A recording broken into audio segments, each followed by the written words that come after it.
जो ज्ञानी पुरुष होते हैं, संत महात्मा होते हैं, वो किसी के अवगुण में भी वो गुण खोजते हैं। और जो मूर्ख लोग होते हैं वो किसी के गुण में भी उनको अवगुण नजर आता है, क्योंकि संसार में गुण भी है और अवगुण भी है। तो जो मूर्ख होता है उसको किसी के गुण में अवगुण ही नजर आता है। किसी मूर्ख को किसी गुलाब के पौधे के पास लेके जाओ और बोलो भैया इस गुलाब के पौधे में तुमको क्या दिखाई दे रहा है, तो वाकई नजर उसी कांटे पर जाती है। ओहो भगवान इसको क्यों बना दिया इतना बुरा, नीचे से ऊपर तक इसमें तो केवल कांटे कांटे ही लगे हैं। भगवान इसको बना क्यों दिया इतना बुरा। उसको ये नहीं दिखेगा कि इसी गुलाब के पौधे में एक फूल भी लगा है, पर वो मूर्ख है ना, तो उसको कांटे ही नजर आएंगे।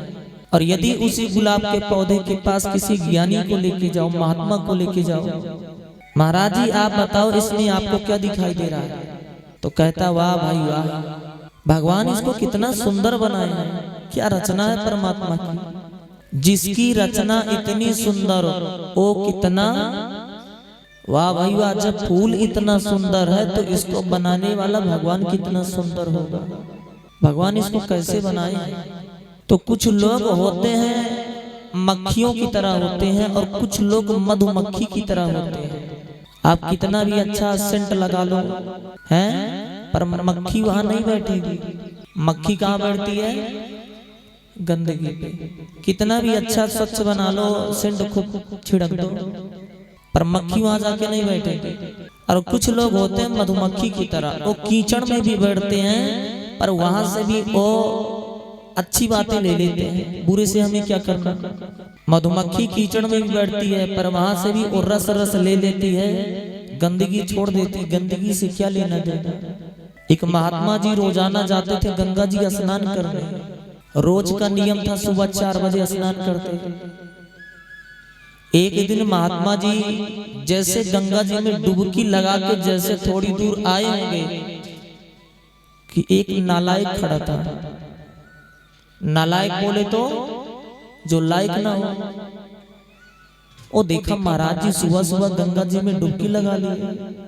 महाराज जी जैसे उस मूर्ख के सामने से जाने का प्रयास किए, मूर्ख जोर से थूक दिया। महात्मा जी कुछ नहीं बोले, वापस गए, फिर गंगा जी में डुबकी लगा ली। फिर जैसे आए मूर्ख, फिर देख रहा महात्मा जी फिर आ रहे, जोर से फिर थूक दिया। महात्मा जी के चेहरे पर जरा सा भी गुस्सा नहीं, उदासी नहीं, जैसे पहले था वैसे अभी हंस रहे हैं, चेहरा खिला है पूरा। तीसरी बार महात्मा जी गए, फिर डुबकी लगा लिए, जैसे आए फिर थूक दिया। फिर चले गए, फिर डुबकी 5 बार 10 बार, लगभग ऐसे ही 15 बार वो थूकता रहा और महात्मा जी डुबकी लगाते रहे। वो थूकता रहा, महात्मा जी डुबकी लगाते रहे और चेहरे पर जरा सा भी क्रोध नहीं, गुस्सा नहीं, हंस रहे थे। लास्ट में परेशान होकर के वो मूर्ख महात्मा जी के चरण पकड़ लिया। बोला गुरु जी मुझे माफ कर देना, गुरु जी हमसे बहुत बड़ा पाप हो गया। बोले क्या हुआ बेटा, कोई बात नहीं। बोले अरे गुरु जी आपका स्वभाव तो ऐसा है कि मैं आपको इतना कष्ट दे रहा हूँ पर आपके इतने उच्च विचार, आपके चेहरे पर जरा सा भी क्रोध नहीं है, आपके चेहरे पर जरा सा गुस्सा नहीं, उदासी नहीं। महात्मा जी बोले बेटा तुम कुछ भी किया हो पर तुम आज मेरे ऊपर बहुत बड़ा उपकार किया है। देखना अवगुण में कैसे गुण खोज रहे महात्मा जी। कह रहे हैं बेटा तू आज कुछ भी किया हो पर तू आज मेरे ऊपर बहुत बड़ा एहसान किया है। बोले नहीं नहीं गुरुजी हम तो आपको कष्ट दिया। गुरुजी आप डुबकी लगा के आते, मैं बार बार आपको कष्ट दिया, बार बार आपको कष्ट दिया। अरे हमने आपके ऊपर कौन सा एहसान किया। तो गुरुजी बोले देख बेटा रोजाना मैं सुबह सुबह आता था गंगा जी में, एक बार डुबकी लगा के चला जाता था, पर हे बेटा आज तू धन्य है। बेटा आज तू धन्य है जो कि मैं आज तेरी वजह से मुझे 15 बार गंगा जी स्नान करने का पुण्य फल की प्राप्ति हो गई। प्रेम से बोलो राधे राधे। तेरी वजह से।